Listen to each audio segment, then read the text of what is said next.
Welcome, everybody. It is week 1, but it is really Overreaction Thursday by low time here on Old Man Squad Fantasy Basketball. I'm your host, Dan Besbris. Please make sure to follow on social media at Dan Besbris, DanBesbris. And today we have 9 names who got off to very poor starts for some reason or another. And we're just looking for the 1 or 2 managers in your league that might be panicking too soon and maybe they missed one little piece of information. And I'm here to try to do the extra step for you.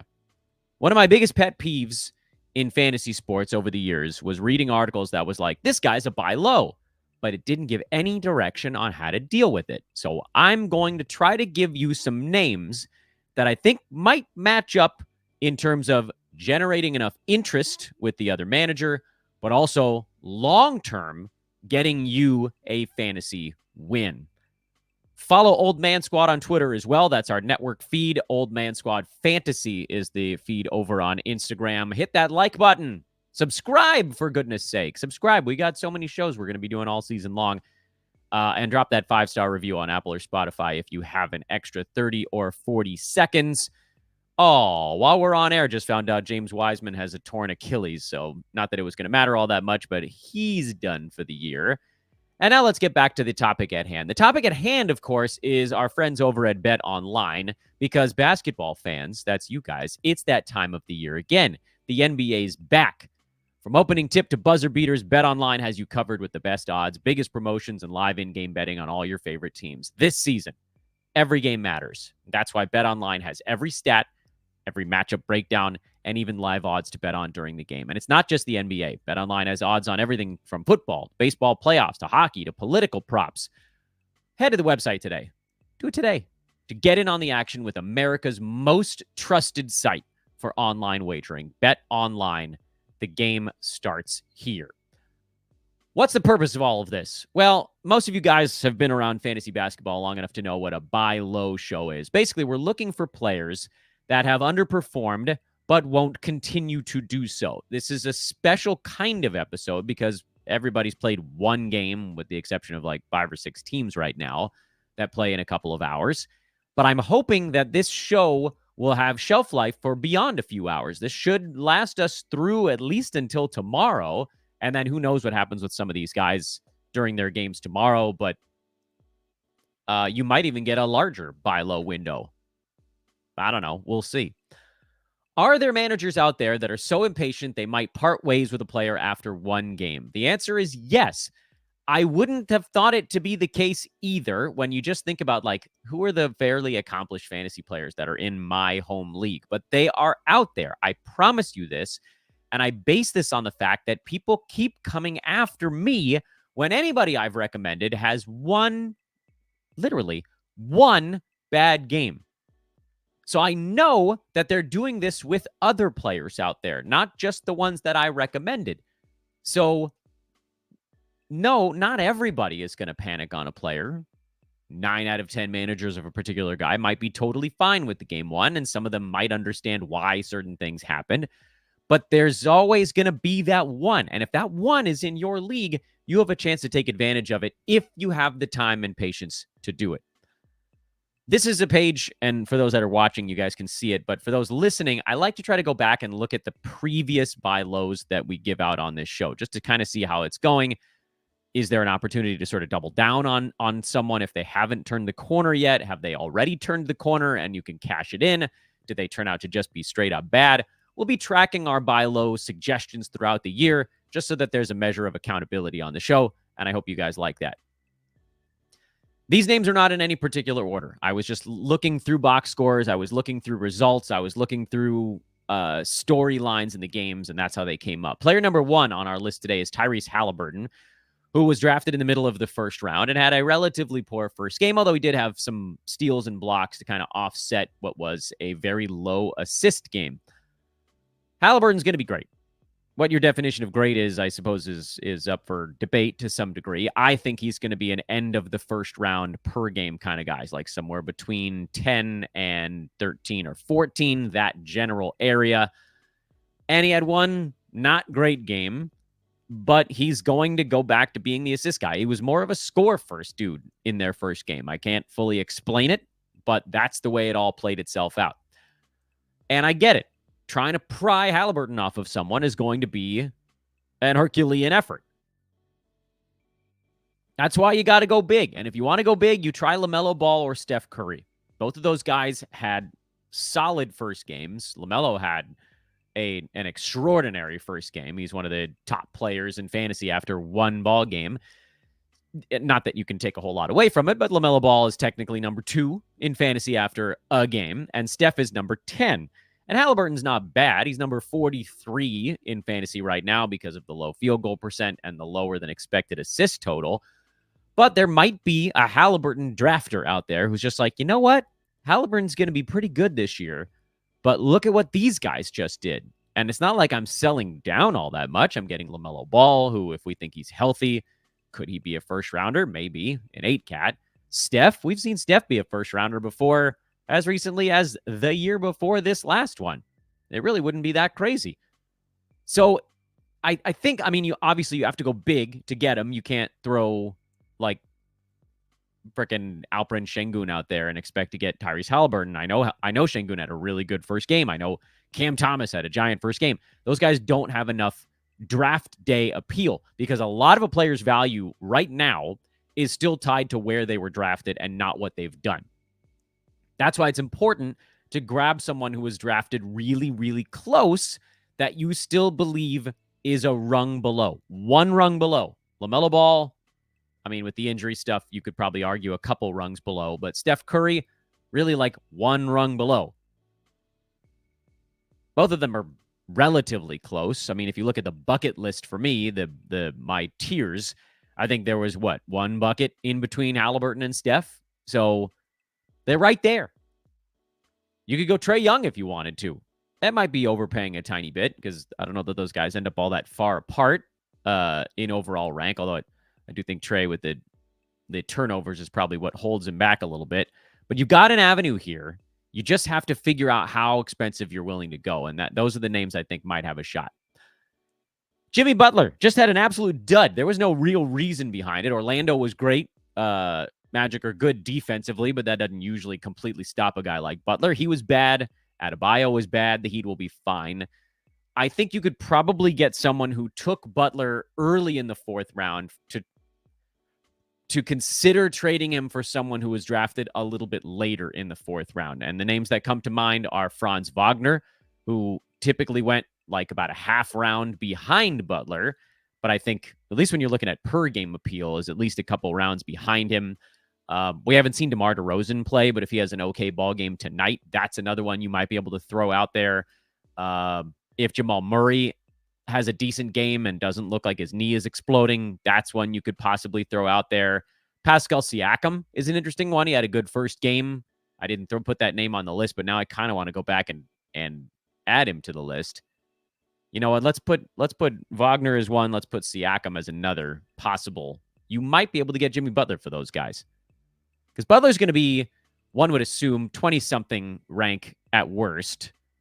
And Siakam is probably like 40-something at absolute best. Wagner probably in that same range, 40-something at absolute best. Those guys probably have better health, better doctor's reports than Jimmy Butler, but it's hard to turn down a guy who may very well be 2 to 3 rounds per game ahead of the guy that you're giving up. Player number 3. Have I lost my mouse? Oh, nuts. Oh, no. Where's my mouse? Player number 3 is Nic Claxton. He was ejected during game 1. Ejected. Someone might not know this. I left Wagner on there again. No, did I screw that up? I thought I changed this, but I didn't. I meant to change this to Derek Lively. Let's get my mouse back. I changed it on the Word document that I was working on before I started the podcast, and then I forgot to change it on the actual podcast. So let's get back to Nic Claxton. Nic Claxton is likely going to be fine. He's not a guy that I was targeting in drafts this year, but he was ejected about 15 minutes of game time in. Hard foul. I think it was on Dyson Daniels, actually.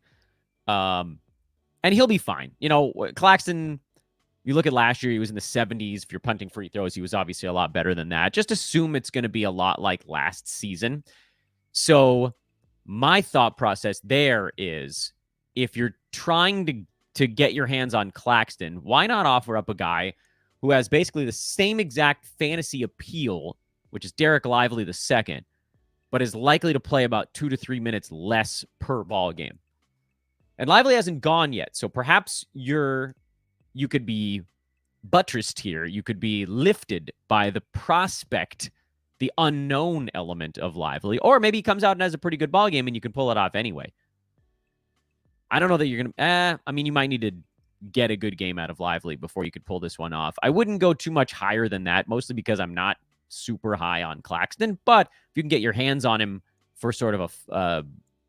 Lively's not a flyer type, but like the group right in front of the Flyers, call them just the late round, more safe selections. That's where you've got to think about doing it. Bogdan Bogdanovic just didn't really get involved in game one. He'll be fine. He's a gunner. They're going to need his scoring. Daniels is not going to score 15 points a ball game. They're going to need Bogdan to come in and jack up shots. And honestly, the funny thing is, I think you could probably get him for the aforementioned Dyson Daniels. Daniels drafted, his pre-rank was like 160. You guys know we were pretty high on him on the show, and then we had 3 or 4 guests that also brought him up. Eric, Adam King, Noah Rubin. Did Mitch Casey bring him up on the show as well? I can't remember. I feel like we had 4 or 5 different guests that were like, we're into Dyson Daniels. I had him right in there with as basically the first Flyer group. So here's the thing. You saw one good game out of Dyson Daniels. Do you now believe that he's that far ahead of the first Flyers group that you would drop him in there with a Bogdan Bogdanovic, who I think a lot of us assumed would probably be in that 50 to 80 range? Now, Bogdan's the safer play. So see if you can go get him. Everybody's talking about Daniels, as they should be. He had an amazing ball game. But also, like, what do we really think he's going to be? Steals. He's not going to average 5 frickin' steals a game. He's not going to hit multiple three-pointers every day. That was one of the better games you're going to see out of Dyson this year, and one of the poorer ones you're going to see out of Bogdanovic. It's the perfect time to sort of pair him up and see if you can ride the hype. Karl-Anthony Towns. This will be a tough one, just like Haliburton. Anytime you're trying to move someone in the top of the board, it takes a pretty big lift. Cat had a bad ball game because his team got absolutely smacked by the Celtics. He'll be fine. We saw what he was doing during the preseason. He's got rebounds in his veins now after being pushed aside in that regard by Rudy Gobert. Cat, in my opinion, is a second rounder. Said that about 20 times on the podcast. I'm not moving off of that valuation. And again, I've got the buckets out there. They're in the link is frickin' in the show description, guys. If you guys want to see where I had people ranked, they're right there. I had Cat as a second rounder on my board. And I think that's where he's going to stay. So what's it going to take to get him after one kind of quiet game? It's going to take a third rounder that had a first big ball game where you don't think they can actually be better than Cat. Those names that pop up to me, Evan Mobley, who had a fantastic first game, someone going late in the third. Cade at a big ball game. He went sort of early mid-third. Alperen Şengün kind of early to mid-third. Those are guys that I would think about offering up for Cat. You could point to the durability thing with Karl-Anthony Towns as being an issue now, where these other guys maybe have a chance to play more ball games. Although Mobley was hurt a bunch last year, and Cade's missed a bunch of time for tank or otherwise, and then Şengün had the broken bones. That was a little bit more fluky, I guess. But in any event, this is what it's going to take. You're not going to get Cat for a clunker that had a big ball game. You're going to need, if you want to go get a second rounder, you got to offer up something good. I think you might be able to get him for one of these guys. Cade and Şengün in particular had big ball games. There's a compelling argument there. If you offer up a trade and your thought is, yeesh, am I giving up the guy who's going to end up better? Then the other guy's going to think that too. Or gal. Jaylen Suggs had it. Honestly, the line could have been worse than it was. It ended up being kind of fine, despite the fact that he was in miserable foul trouble. He only played, 12, 13 minutes in his first ball game. I like Suggs a lot. I think his game has evolved. I think you're going to get a bunch of threes, decent scoring, very good assists, or not a very good steals, excuse me. And he profiles as somebody that lands somewhere, in my opinion, in kind of like the 80 range.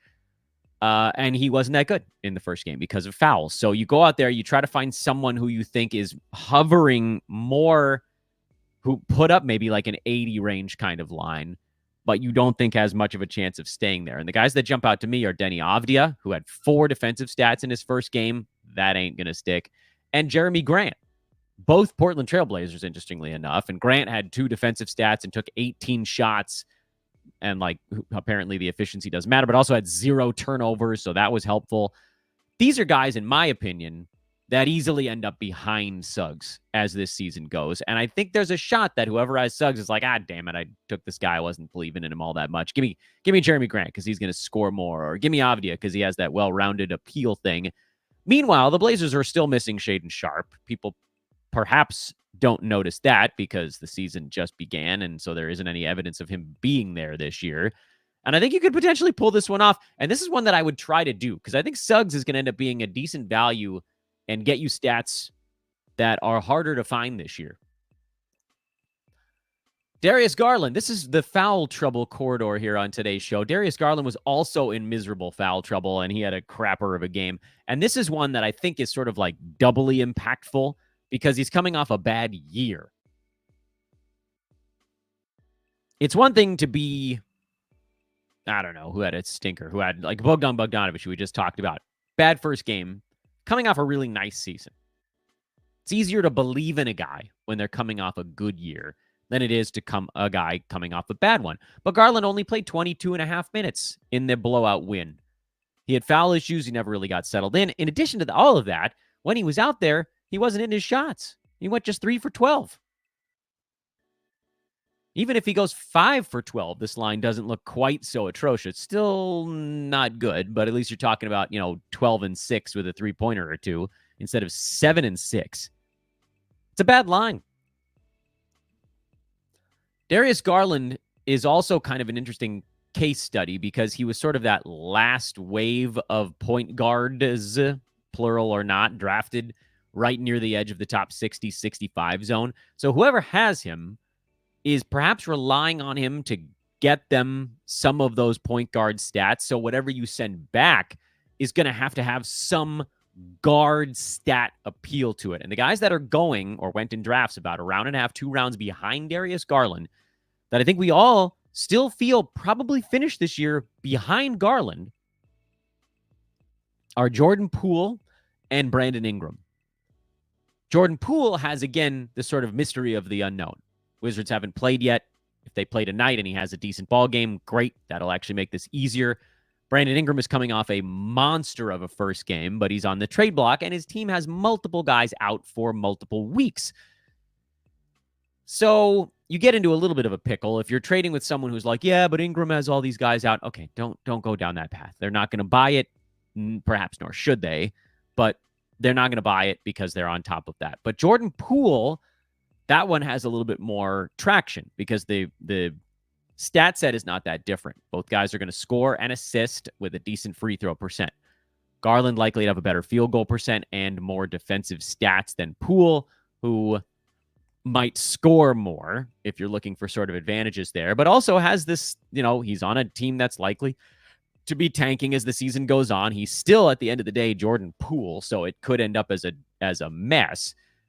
And if you can turn someone like Poole, or frankly, someone like Ingram, into someone like Garland, you try to do it. There's no better time than right now. Give it a try at the very least. 2 more names on today's show. Zack Edy fouled out. Forget foul trouble. He fouled out in 14, 15 minutes of the ball game. I think he's going to be okay. I think the Grizzlies' goal is probably to get him into the low 20s in minutes, which for someone of his size and statistical makeup, that should actually be enough for top 100 value. To the folks that were hoping that he was going to play like 26 minutes a game and be this massive breakout guy, I don't think that's happening because JJJ is going to be floating around. They've got Aldama. They've got Brandon Clark. There are enough bodies where they don't have to sit on Zack Edy in a game where I mean, you put him in there against a quick NBA team, he's probably going to get run off the court. And it's not a knock on Edey. He's a mammoth. He's a huge man, like absurdly large. So I would think take someone who had a good ball game in their first one that was getting drafted maybe about 15, 20 slots later. Edey was going around pick 95 or 100. See if you can get someone going around 115, 120 that had a really nice first game. Al Horford would be an interesting choice. Maybe that doesn't get it done because of the age and lack of shininess. Trayce Jackson-Davis had a pretty good first ball game, certainly better than Zack Edy. Bobby Portis had a pretty good first ball game. He's not as exciting, but if he does it again, you might be able to pull this one off. And this one might be a hard one because I don't believe Edey's going to be that much better, if at all, from where he was being drafted. And the person that drafted him probably does think that, or they wouldn't have drafted him. Because he's one of those names, he's one of those players that if you liked him, you took him. And if you didn't, you passed him over for someone else that you liked in that 105, 110 range. It wasn't like eventually Zack Edy's just going to go. It was someone in the league, one of those 12 managers, is going to be like, yeah, I'm going to be the one that takes the shot on Edey. And then they're going to want to stick with him a little bit. So this, believe it or not, might be harder to pull off the buy low on Zack Edy than some of those guys at the top of the board. I know that sounds crazy, but there's an attachment when you grab a guy that not everyone believes in. And finally, I had to close the show with this one. Tobias Harris, longtime logo of the Dan Besbris Old Man Squad, got off to a pretty good start. He had 13 points like midway through the second quarter, and then he didn't score the rest of the way, which I know Sixers fans are like, see, Dan, this is what he does. Yeah, he will. But also, brand new team, brand new surroundings. He's got to find his way. And, you know, he's going to be right in there with Jaden Ivey and Cade. These are the guys that are going to have to do a lot of the scoring for the Pistons this year. It'll be fine. He's not going to not rebound at all this year like he did yesterday. It'll be fine. And I wonder if you can't perhaps get him for Ivica Zubac right now, who was drafted probably about 15 slots behind, but had a good scoring first game. Or Austin Reeves, who was drafted probably about 25 slots behind, but had a nice, well-rounded first game. Or an OG Anunoby, who frankly might be close to as good as Harris in a per-game marker this year, but also never makes it through an entire season. So can you, with this potential buy low, shore up health or just get a little bit of a per-game bounce?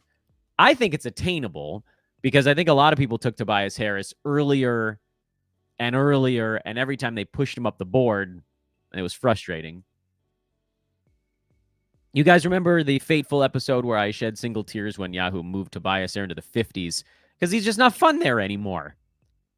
I still took him in one or two spots because, you know, Tobias, and if he slipped into the 60s, it was a much easier call for me. But the whole point was getting him in the 80s when you thought he could end up in the 40s. I want to take him in the 50s to end up in the 40s. That's not fun anymore. Anyway, see what you can do. I still think there's a pretty good season under the belt here. And I think after seeing a quiet one, other folks might be a bit worried by Harris as well. All right, those are your 9 names. Quick recap here at the end. Tyrese Haliburton, your potential options. LaMelo Ball, maybe Steph Curry. Jimmy Butler, could you get him for Franz Wagner? Could you get Nic Claxton for Derek Lively II? Could you get Bogdan Bogdanovic for Dyson Daniels? Could you get Karl-Anthony Towns for Alperen Şengün or Evan Mobley or Cade Cunningham? Might you, I'm doing like a green eggs and ham thing here. Would you with Jalen Suggs? Could you trade Denny Avdia and Jeremy Grant for Jaylen Suggs? Could you get Darius Garland for Jordan Poole and Brandon Ingram? Maybe. Do we want to get Zack Edy? Sure. Would you trade Horford, Trayce Jackson-Davis, or Bobby Portis? Why not? And finally, Tobias Harris for Anunoby, Reeves, or Ivica Zubac. And these are guys that, in my opinion, were bad enough in their first game for, again, whatever combination of reasons that a manager might look at them and go, maybe I made a mistake here. Maybe I can get something that's still good. That's where you come in. Without having to sell for pennies. Maybe they're worried that it's just going to get worse every ball game and they've made a grave mistake.